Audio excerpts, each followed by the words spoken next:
तो ये मानना है पार्टी के साथ साथ चुने हुए प्रतिनिधियों को जनता का भी ध्यान रखना चाहिए, जनता जनार्दन का भी ध्यान रखना चाहिए। लोकतंत्र में जनता भगवान है और भगवान के दर्शन करने के लिए ही हमारे संविधान में डॉक्टर भीमराव अंबेडकर बाबा साहब ने ऐसा नियम बनाया कि 5 साल आप संसद में रह सकते हैं, 5 साल अपने वातानुकूलित कोठी में रह सकते हैं, 5 साल आप सांसद बन के विदेशों में रह सकते हैं, 5 साल आप घर का ताला डाल के अपने घर में रह सकते हैं, लेकिन अगर दोबारा भी आप जाना चाहते हैं तो आपको जनता की अदालत में जाना ही पड़ेगा, जनता के दरवाजे जाना ही पड़ेगा, जनता के सामने हाथ जोड़ने पड़ेंगे और जनता का समर्थन लेना पड़ेगा। तभी आप ईवीएम के बटन दबा सकते हैं, तभी आप बैलेट बॉक्स में बैलेट कर। सर, आपको क्या लगता है कि मनीष कश्यप की जो लोकप्रियता है वो घटेगी भारतीय जनता पार्टी ज्वाइन करने से? अब अभी से कोई भविष्यवाणी कहना गलत है, समय आने पर, वक्त आने पर बता देंगे तुझे आसमां क्या हमारे दिल में, क्या तुम्हारे दिल। मैं सोशल मीडिया पे जितना भी वीडियो देख रहा हूँ उनका, जिसमें वो मोदी जी के लिए बात कर रहे हैं या फिर भारतीय जनता पार्टी के लिए बात कर रहे हैं, उन सभी वीडियो में कमेंट बॉक्स में जब मैं जाकर पढ़ रहा हूँ तो उसमें देख रहा हूँ कि लोग उनको अश्लील शब्दों से नवाज रहे हैं। तो दुख है, लोग उनके लिए भला बुरा कह रहे हैं। जितने भी वीडियो है, किसी भी वीडियो में आप नहीं देखेंगे कि उनके बारे में लोग है ना अच्छा कह रहे हैं या फिर अच्छा कोई कामना कर रहे हैं। लोग कह रहे हैं कि पलटू है, बदल गया, ये धोखेबाज है, धोखाधड़ी करने वाला आदमी है, ये पैसा लेकर बिक गया, बिकाऊ है। मतलब जो अश्लील शब्द होते हैं, जो खराब शब्द होते हैं, उस शब्दों से नवाज रहे हैं लोग। अब उनको अच्छा नहीं कह रहे हैं।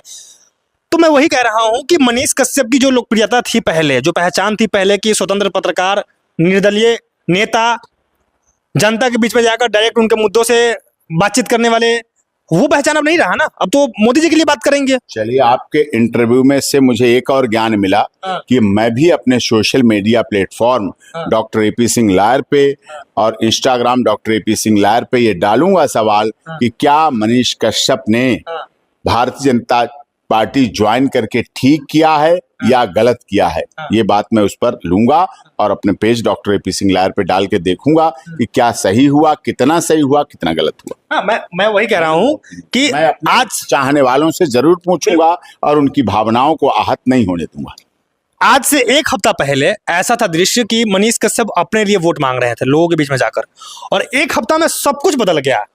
उनके बयान बदल गए, उन्होंने जो वादा किया था वो बदल गया, वो खुद पलट गए।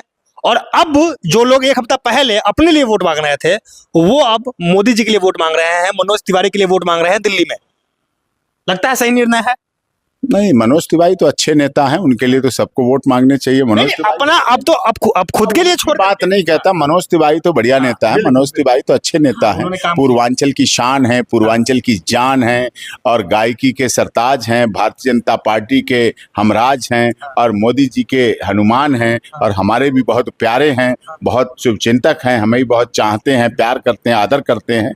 तो हम तो चाहते हैं कि, और अब वो उनकी लड़ाई ऐसे व्यक्ति से हो रही है जो कहता था कि टुकड़े टुकड़े कर देंगे, टुकड़े टुकड़े गैंग के सरगने से भारत माता के रक्षक, भारत माता के सपूत की लड़ाई है। तो निश्चित तौर पर नहीं, मैंने लोगों से बातचीत की है, कन्हैया कुमार और मनोज तिवारी में कोई टक्कर है ही नहीं। मनोज तिवारी जीत रहे हैं और लाखों वोटों से जीत रहे हैं, ठीक है, वो अलग हमारा विषय है। लेकिन मेरा कहना यह है कि मनीष कश्यप ने, लोग ये कह रहे हैं कि मनीष कश्यप ने भारतीय जनता पार्टी ज्वाइन कर लिया है और अब वो तेजस्वी यादव को टक्कर देने वाले हैं बिहार में। आपको लगता है कि ये हो पाएगा? तो वक्त आने पर पता चलेगा, वक्त जैसा आएगा, जब पता चलेगा, वक्त पे आके पता चल जाएगा। सर, क्या लगता है आपको, मनीष कश्यप जब निर्दलीय चुनाव लड़ रहे थे तो आपको नहीं लगता है कि शायद भारतीय जनता पार्टी को डर हो गया कि शायद मनीष कश्यप और पवन सिंह ये ऐसे उम्मीदवार है जो शायद, मतलब जो अब की बार 400 पार का जो नारा है, कहीं उसमें ये बाधा ना डाल दे। बिहार में जो 40 की 40 सीट पे हम जीतने की बात कर रहे हैं, कहीं उसमें ना कोई बाधा आ जाए और कहीं हार न जाए, कहीं वोट बैंक फंस न जाए। भारतीय जनता पार्टी दुनिया की सबसे बड़ी लोकतांत्रिक बड़ी राजनीतिक दल है। उस पार्टी के वर्तमान में ऐसे मुखिया, ऐसे नेतृत्व हैं जो सबसे बड़े त्यागी हैं, तपस्वी हैं, राष्ट्र हित सर्वोपरि है, देश हित सर्वोपरि है, भारत माता का सम्मान सर्वोपरि है। और ये देश का सम्मान आज पिछले 10 सालों में दुनिया की नजर में इतना बढ़ा है, इतना बृहद रूप बना है वो मोदी जी के शासनकाल में हुआ है, मोदी जी के विश्वास से। ठीक है, जब वो जेल से निकले, जब उनके ऊपर से एनए से हटा, तो लोग ये कह रहे थे कि मनीष कश्यप बिहार का सीएम बनेगा, लेकिन ये बहुत मुश्किल बात थी, क्योंकि मनीष का कोई आदमी निर्दलीय चुनाव लड़कर और सीएम बन जाए। हाँ, आपने भी कहा था कि ये आसान बात नहीं है कि कोई इंसान है ना निर्दलीय चुनाव लड़कर जीतकर और सीएम बन जाए, आसान बात नहीं है। लेकिन अब उन्होंने देश की बड़ी पार्टी ज्वाइन कर ली है, या यूं कह ले कि दुनिया की सबसे बड़ी पार्टी वो ज्वाइन कर ली है। तब आपको लगता है कि मनीष कश्यप इन फ्यूचर बिहार के लिए सीएम का चेहरा हो सकते हैं भारतीय जनता पार्टी की ओर से? अब ये तो पार्टी, देखिए, व्यक्ति जब तक अकेला होता है तो उसके निर्णय अलग होते हैं। पार्टी के साथ, पार्टी के निर्णय के साथ उसको चलना पड़ता है। रास्ता आसान हो गया है मनीष कश्यप के लिए। देखिए, बड़ी पार्टी है, बड़ा काम है, तो अगर पार्टी उन पर विश्वास करती है, उन पर भरोसा करती है और उनके इस योग्य समझती है, तो निश्चित तौर पर आगे उनके लिए रास्ते अच्छे हैं।